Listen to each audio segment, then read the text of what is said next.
when the past still speaks. Some of the heaviest burdens in life are not visible. They are not carried in the hands. They are carried in the memory, a conversation we wish we handled differently, a decisions made under pressure, a season of weakness we would rather forget, a version of ourselves we no longer recognize. And even after we change, even after we grow, even after we make amends, the past sometimes still speaks. It whispers questions. It stirs regret. It tries to define who we are now by who we were then. But here is a quiet truth many people never learn. The past is a teacher, not a prison. Every human life includes mistakes, poor judgment, missed opportunities, and moments of immaturity. Growth does not mean erasing those chapters. Growth means learning how to read them wisely without living inside them. There are people who once lived recklessly, who later learned discipline. There are people who once damaged relationships, who later learned patience and humility. There are people who once chased empty validation, who later discovered purpose and restraint.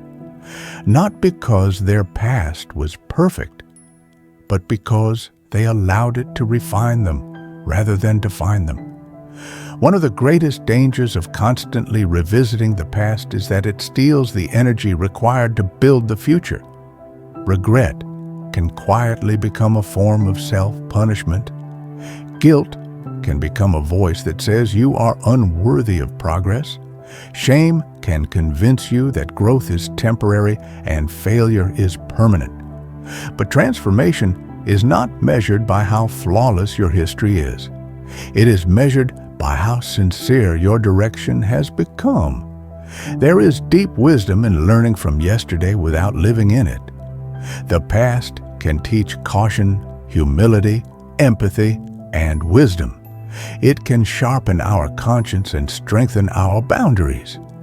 But when the past becomes a constant courtroom where you keep prosecuting yourself, healing slows, confidence weakens, and joy becomes fragile.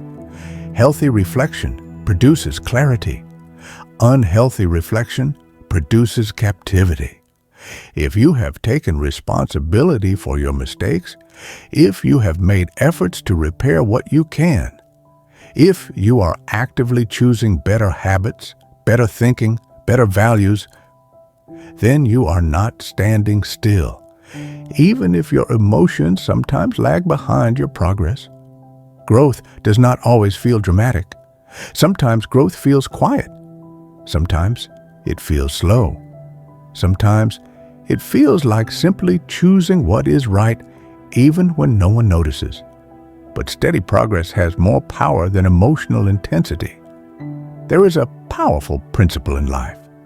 You cannot drive forward while staring only into the rearview mirror.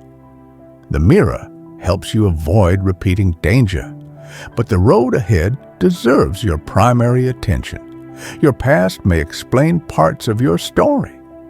It does not own the final chapter.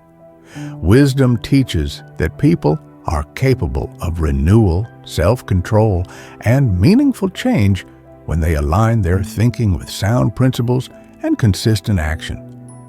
Character is not built in one decision. It is built in daily alignment. And sometimes the bravest thing a person can do is to forgive themselves for who they were while honoring who they are becoming. You are allowed to outgrow old versions of yourself. You are allowed to mature beyond former limitations. You are allowed to live free from constant internal accusation.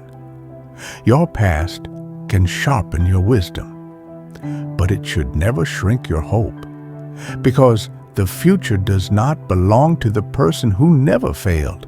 It belongs to the person who learned how to rise wisely.